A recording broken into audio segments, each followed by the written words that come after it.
Hello, everyone, and welcome to Big League Dreaming, the podcast, a show about baseball, dreams, and family. I'm John Gonzalez, the dad, and if you're new to the podcast or you've been around a few times, you know it's a dad and his three sons talking about the game they love.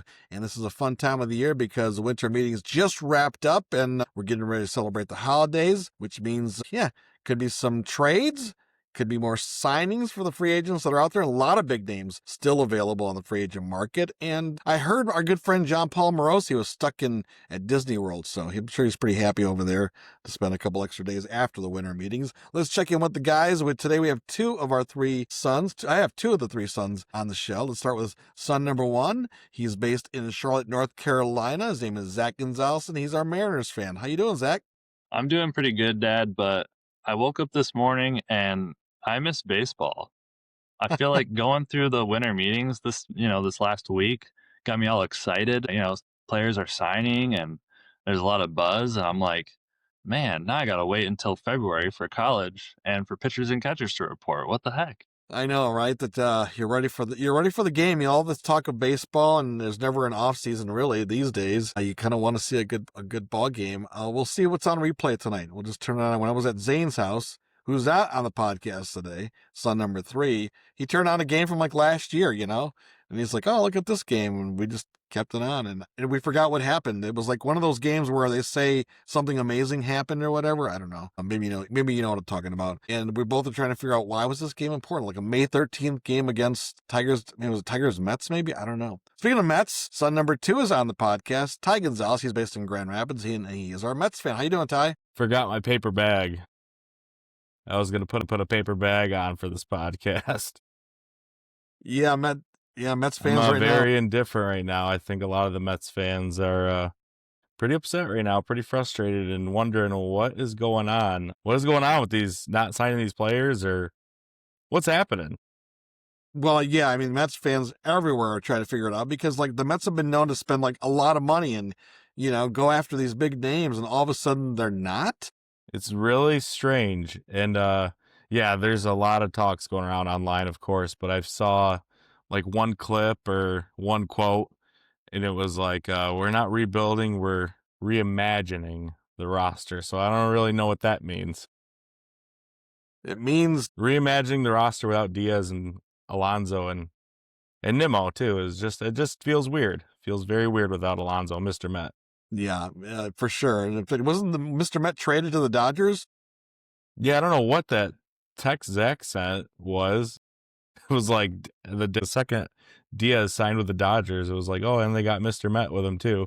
Probably because of his big walkout song. Mr. Met's always playing the trumpets for him. Yeah, it was just a joke, like Mr. Met wearing the Dodgers uniform. It was pretty funny. I had to share it. It scared me. You never know. You never know nowadays.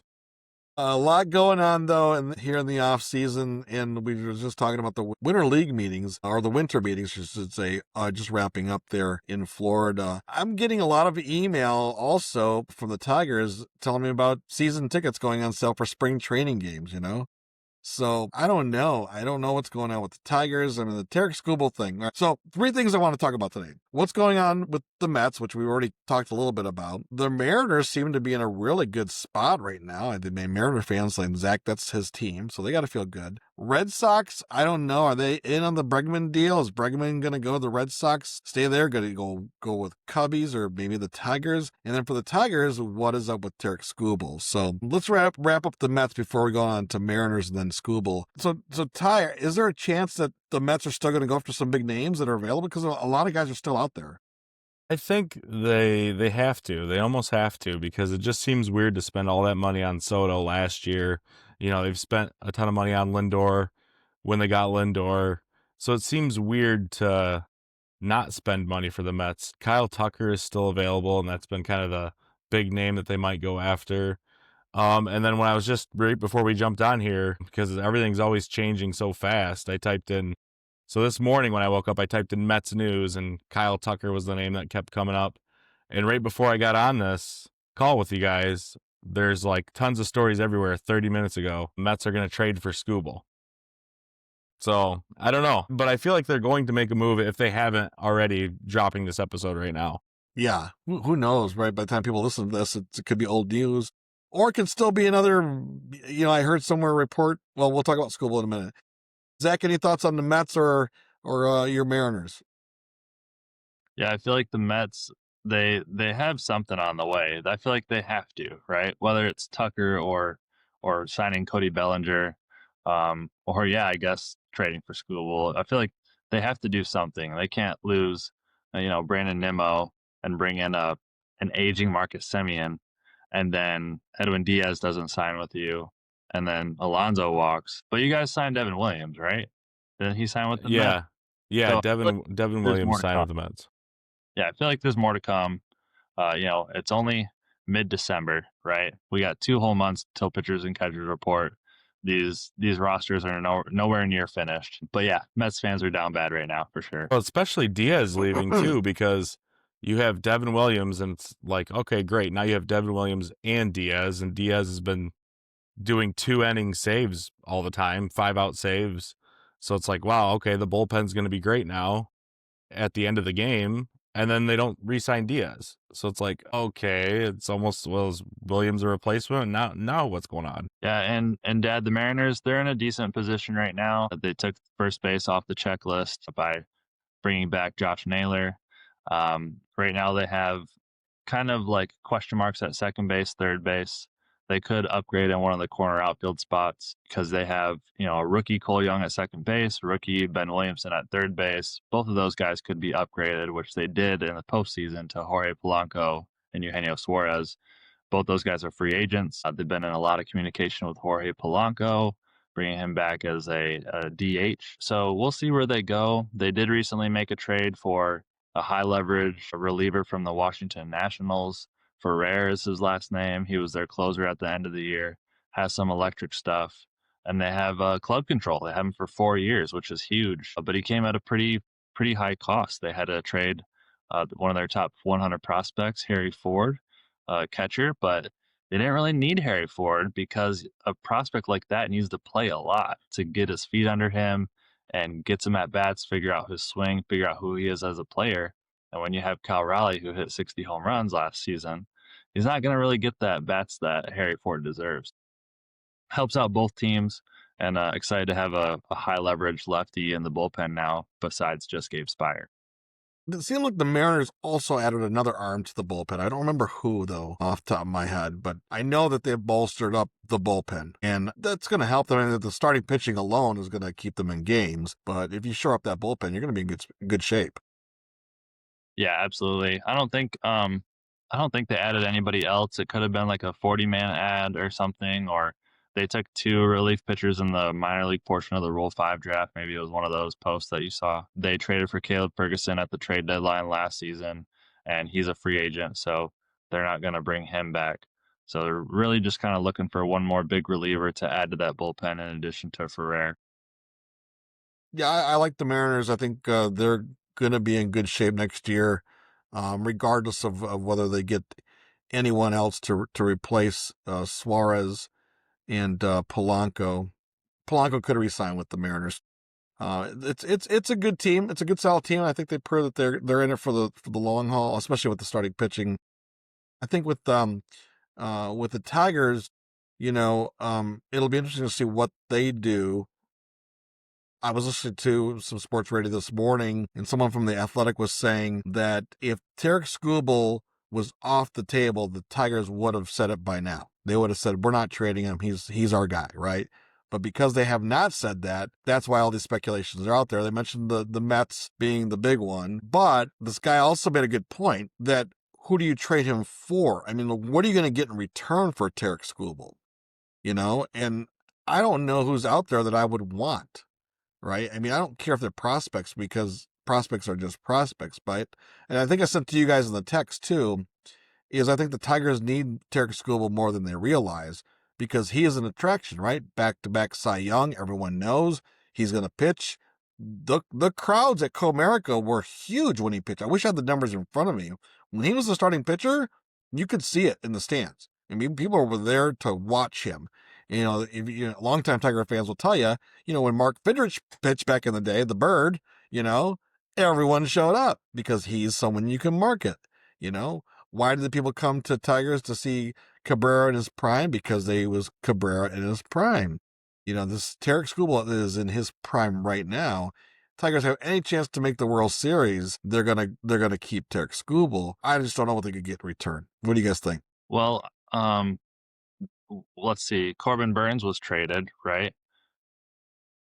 And that was, I think, 2 seasons ago, which I think they got like a major league piece back, and then I want to say they got 3 top 100 prospects for him.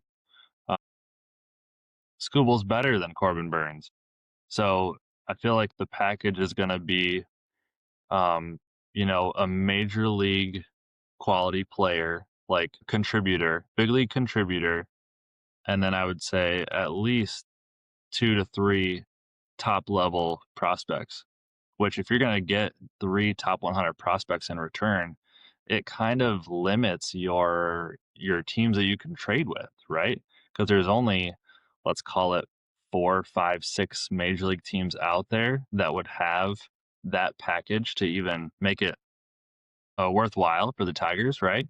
So when you're only limited to working with 5 teams, 4 teams to pull this off, it's really hard to make it make sense. Ty, can you see Tarik Skubal? Do you think Tarik Skubal will be the opening day pitcher for the Tigers? I think so.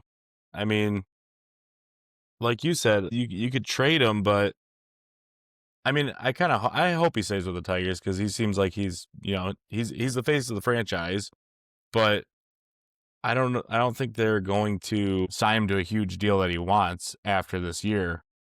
But yeah, who are you gonna give for him? That's the thing. There's no one that's as good as him, and if you can't trade for like a other number one pitcher. You can't trade for Skeens because then you're gonna run to the same problem. You're gonna have to pay. So it's like, why go for prospects and get rid of? I don't know. I mean, I hope he stays. I do too. Because I have this feeling. I have this kind of this weird. And don't play this back. Come May 1st, Zach. I know you're gonna say, or Ty. Remember when you said this or that? I have this. I feel like the Tigers 2 years ago went on an incredible run. They were the big story, right? Make the playoffs with nobodies. No, even your average Tiger fan couldn't name more than 2 players on the team, right? Then last year, the Tigers come out to this rearing start, like, oh, they're the real deal. This is a real team, right? And then you have all these holes on the lineup. Even Zane, who's not on the podcast, so they said, yeah, that's going to come to an end. This team's going to crash and burn because they're just like playing way above what they're capable of. And they did. I mean, they barely hung on to make the playoffs in the second year of whatever this is, this current era of baseball for the Tigers. I'm a little nervous about next year. What happens if they don't have the hot start? What happens if they don't go on this major run at the end of the year? And with no Tarik Skubal on the mound, let's say they trade him mid-season before the All-Star break. The Tigers could be back in kind of a rebuilding mode, hoping that the things turn around. And they're not even in last place right now. But look at last year, right? Javi Baez goes on a tear. Gleyber Torres on a tear. Who else was contributing? Zach McKinstry. All these guys were having incredible years. Who's going to step up this year? I don't know. Torkelson. Yeah, okay. He could be batting 181 with 2 home runs at the All-Star break. I mean, you just don't know. Yeah. I feel like, you could do right by the fans, right? And keep Skubal and see if you're in it those first couple months of the season. And then if you can't really re-sign Skubal, then you trade him at the trade deadline. But it's hard because as soon as Skubal suits up for you on opening day, his trade value gets cut in like half because that team that would have traded for him in the offseason would have gotten him for multiple more months on their team. That's multiple more wins that they could have, gained on their record. So if you trade him right now in the offseason, you're going to get the package times 2 than you would if you trade him in July. So it's a super hard decision for the Tigers. I've also heard reports that, the deal is already done to the Dodgers, and the hurdle is the terms of the contract for the extension to the Dodgers for Skubal. And if Skubal signs an extension with the Dodgers, I feel like all heck is going to break loose with this whole salary cap stuff, man. Because that wouldn't even be fair if he goes to the Dodgers and signs for 6 years, 8 years. Forget it. Not even fair. I mean, that would you're right. That would disrupt the game. Not that the game needs it probably needs something, but that would really cause a tidal wave throughout the whole baseball market, across the board. But Ty, what if Skubal goes to the Mets? What if that deal's done too, and we're just waiting for that to be announced? I mean, if he's going to go anywhere but the Tigers, I hope it's the Mets. I don't know. I feel like the Tigers got to keep him, though. You got to keep him. You got to keep the fans happy. Yeah, I don't know how. That was my point. Is like I don't know what the crowds are going to be like. If we're struggling with no Tarik Skubal, Troy Melton, Reese Olson, Casey Mize, these guys are flaring out, and we're bringing in relievers to try to patch the holes. Javi Baez is back to striking out every at bat. Riley Green strikes out, every at bat, then hits a home run here and there. I mean, you can see how this can go really bad for the Tigers. Zach, you're laughing because I'm setting myself up, right? Like I'm setting up for the worst case scenario. Well, I was looking at the Tiger schedule because I was hoping that the Mets would come to Comerica Park next year, but they actually play in New York next year because Skubal pitching for the Mets in Comerica in 2026 would be wild. Yeah, I know the Tigers open in San Diego and then they go to Arizona. So I was actually half thinking of going to San Diego for that opening series, because I've never been to San Diego, number one, and I'd love to see the Padres. That'd be a fun series to watch. So we'll see. Lots going on with our families around that time of year, though, right, guys? Yeah, lots. You could say that. So who knows? Yeah, I hope the Dodgers don't get him. The Me Dodgers, that would be the worst thing to happen, I think. It just would not be fair. But it could happen. I mean, on one hand, I don't blame Tarik Skubal for wanting that contract, but on the other hand, it'd be bad for baseball overall. Yeah, I could Either see way. to the Mets or the Red Sox because the Tigers are going to want back starting pitching, young, controllable starting pitching. And with the Mets having those big three prospect starting pitchers, Jonah Tong, Nolan McLean, and Brandon Sprout, all three of those guys are awesome starting pitchers that would be in that package. And then the Red Sox, they have at least two of those guys that would be kind of like the starting pitcher that you would get back and you'd have them for 7 years kind of thing. So both of those teams would make sense. They both have loaded farm systems. They could pull it off for Skubal. I hope he stays in Detroit, though, honestly. Good. Yeah, I just don't see. Yeah, I just don't see what good could come of him not being on the opening day roster. And then I never thought about what you said, Zach, about how his trade value might go down quite a bit if he does start there. So maybe we're good. Maybe he comes out, has another hot start, and the Tigers get off to a hot start.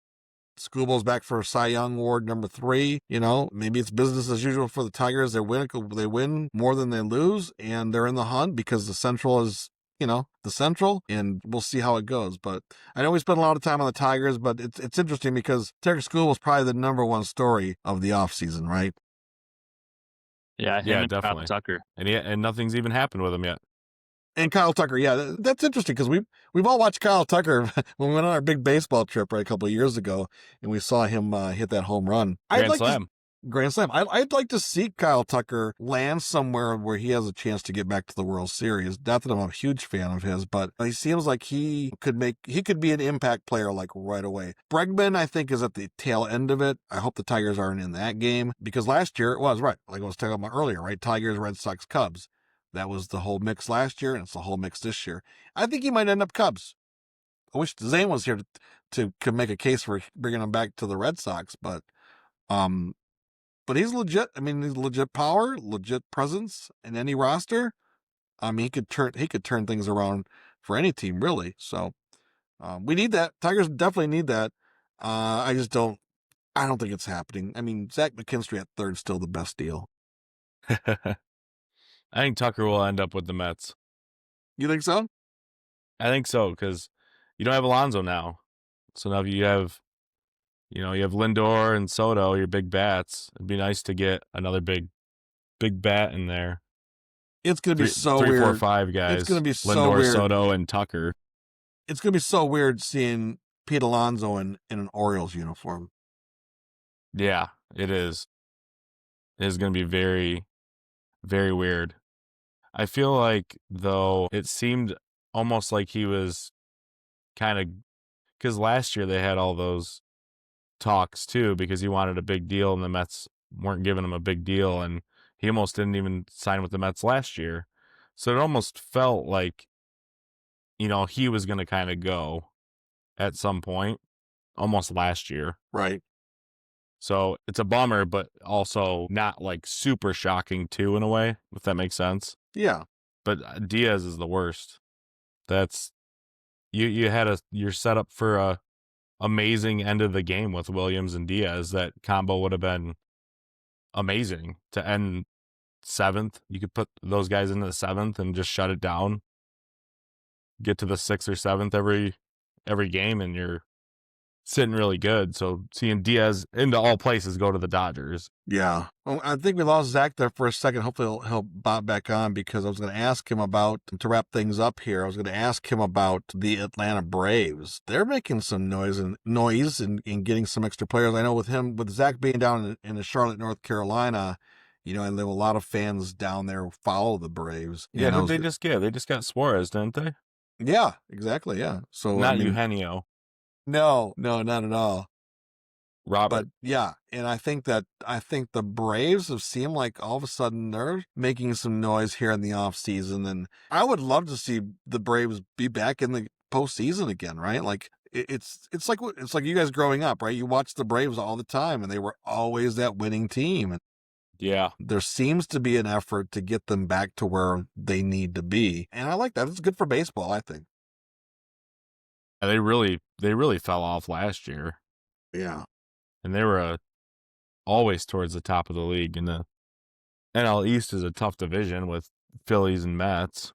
Who we haven't talked about is Bo Bichette too. There's Zach right there. Zach, we were just talking about the Braves. They seem to be making some noise here and signing some guys here in the offseason. I know you're in Charlotte, and a lot of people in the South follow the Braves. It's only like a 4.5 hour drive, 5 hour drive for you to get to a game, and you've been to, is it Truist Park, right? Or Truist Field? Yes. And they seem to, like, I was telling Ty there, that there seems to be an effort there to like get that team back up to where they need to be, because they've fallen off the last couple of years. Yeah, I mean, they had all those guys and they were so young, and they had them all locked in for long contracts. Acuna, Albies, Austin Riley at third base. And now all these guys are getting older, right? They won the World Series, and now they're on the back end of those contracts, and they need to reimagine their lineup, right, Ty? Yeah, reimagine. And they're trying, and I love that they're kind of going for it. They have some young pitching like AJ Smith-Shawver and Spencer Schwellenbach, that they're going to have those guys back, and they're young starting pitching. If you look at their prospects, it's a lot of pitching at the top end of their prospects. And then they just signed Robert Suarez to be in the back end of the bullpen with Raisel Iglesias. So it is that whole Diaz, Devin Williams, things that the Mets were kind of dreaming on. The Braves have that situation for 2026. I'm excited. I mean, hopefully the Braves can do well. It's all going to come down to what the lineup is going to look like and who's going to produce.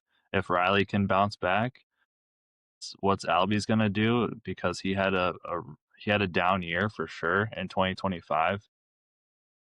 But the cornerstone of the Braves is always going to be Ronald Acuna Jr. If he's on the field, man, he is top 3 players in all of baseball. He's just so dynamic with everything he does, but it's hard for him to stay on the field. And there's a lot of guys like that around the league, right? You can point to guys and be like, wow, this guy's so great, but he doesn't really play that much. But nobody's like Acuna, where when he does play, he's like the number 1 player in baseball. Well said. I mean, I'm glad you came back on, because that's what I was thinking. Like, I think that the Braves could be the breakout team this year if things go their way. Again, it'd be fun just to watch them get back into contention again and see what happens from there. And I forgot about their farm system. You're right, a lot of pitchers. Do you see some of those guys come through Charlotte in AAA level? Yeah, absolutely. Their AAA team is the Gwinnett Stripers. So I see, all those Braves prospects come through, and the attendance is really good here in Charlotte whenever Gwinnett's in town, because it's Braves country down here.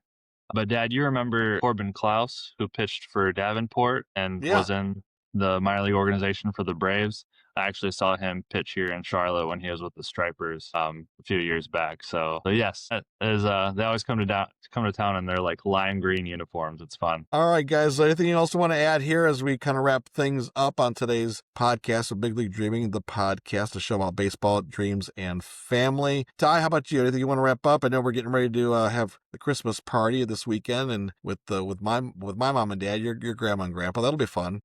Yeah, I'm looking forward to it. That's going to be a lot of fun. I just want to say I hope Skubal stays with the Tigers. I just typed it in again real quick. As we're wrapping this up, I said to Mets News, and here's a new story, and it says Mets say that Nolan McLean would be off limits in the trade. So I just think it's not worth it for the Tigers to trade Skubal. They're just not going to get what he's worth. Yeah. So I hope he stays with the Tigers. And maybe when this drops tomorrow morning, maybe he's not with the Tigers, but hopefully he is.